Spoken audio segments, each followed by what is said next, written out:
Also will take parang refuge dyan ay yung may masakit. Tanungin kita, is that hospital only good for OFW? Mr. President, and their dependents. Kasama ng pamilya na Mr. President. Not open to the general public? I mean, if you are not an OFW, for example, if you are a policeman, can you go there and... You will be allowed, Mr. President, kaya lang hindi libre. For the information, Mr. President, itong hospital na ito, ang nag-donate ng lupa worth 500 million ay ang provincial government of Pampanga. Yung cost ng building, Mr. President, was donated by Bloomberry worth 600 million.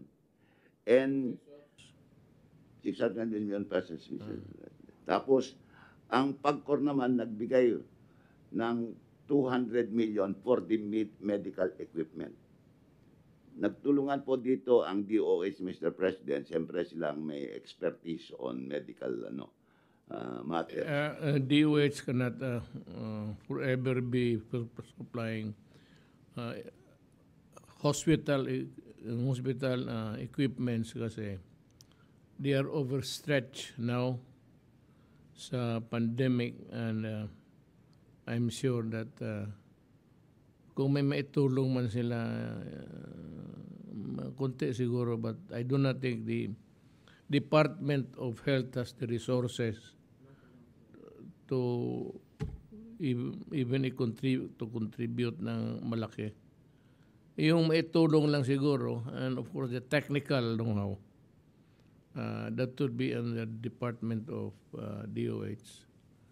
Pero sa sa pera medyo hirap ngayon ang DOH kasi sa pandemic.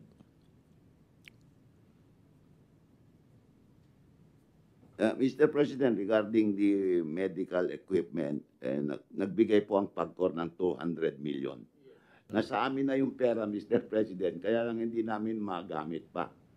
We cannot conduct yung bidding because we don't have the executive. We submitted to you, Mr. President, a proposed executive order to create that hospital, official hospital, OFW hospital, and there is a bill already pending in Congress for the creation of that OFW hospital. I'd like to tell you something, and I'd like to tell the public. Alam ba ninyo na halos lahat ng ahensya ng gobyerno, executive department, may flagging? Hindi lang yung city health mo, pati kay yung kay Greg Honasa na flag, si Secretary Calves nag-flag, siguro ang si Secretary Bautista na flag. Ha? Kaya nga ngayon ang gusto kong tanong nito sa mga mga senador, bakit hindi ninyo imbestigahan lahat na na-flag? Marami ang na-flag, hindi lang ang DOH. Kaya lang ang DOH high profile because of the COVID situation. Pero kung walang COVID, hindi ma-highlight yan. At saka, alam mo, sa totoo lang, Secretary Duque, I would not sit beside you now kung alam ko na may kalukuhan ka. We will discuss this, I said, into one. Yung unspent 63 billions. 11.8 billion. Yun ang nagreklamo ng mga senador, bakit hindi nagamit. At yung isang investigasyon naman, yung sa procurement, ibahin natin ito maya. So ito lang sinasabi ko, ilan yung magbidding ka, bot, bantay ka dyan, ma-flag ka na naman. So you are a flag carrier of this government. Lahat pina-flag. Ang problem, ganito sana ang maganda. This is just a suggestion to government, to the ombudsman, to COA, na I respectfully suggest na yung preliminary investigation, yung resulta, especially the exit conference, di ba mayroon yan? I'm sure you know that. Lahat tayo dumaan dyan eh. Kung maganda naman na hindi naman it should be kept, not sobrosa, but hindi na palabas sa media and alam mo na, mahilig, ito, paputukin mo to. Ganon eh. So, maaari lang na hindi na nila may ang final result na lang. Kasi kagaya nito ni Secretary Duque, ginugulo ninyo ang tao, nagtatrabaho. Tapos ang reklamo lang ninyo hindi nagastos.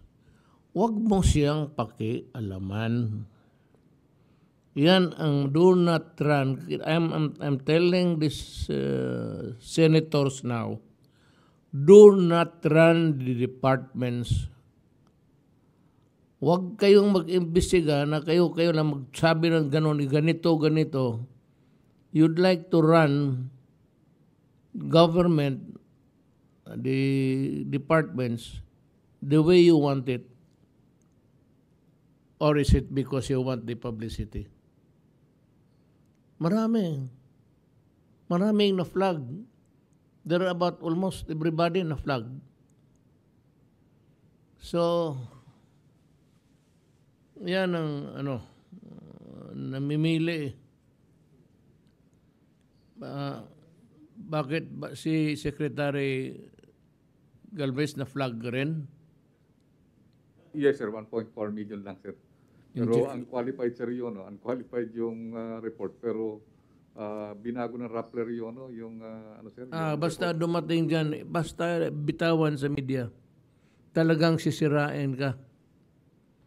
Yan ang someday kung kayo. Alam mo, marami ring na-demanda sa COA. Karamihan yan, bribery and falsification, na kung may tulungan sila na isang government treasurer auditor, tuturuan nila yan kung paano gawin para malusok. So not everybody here is really without sin. Ganon yan. So dapat yung kanila, yung mga kaso sa sa ombudsman,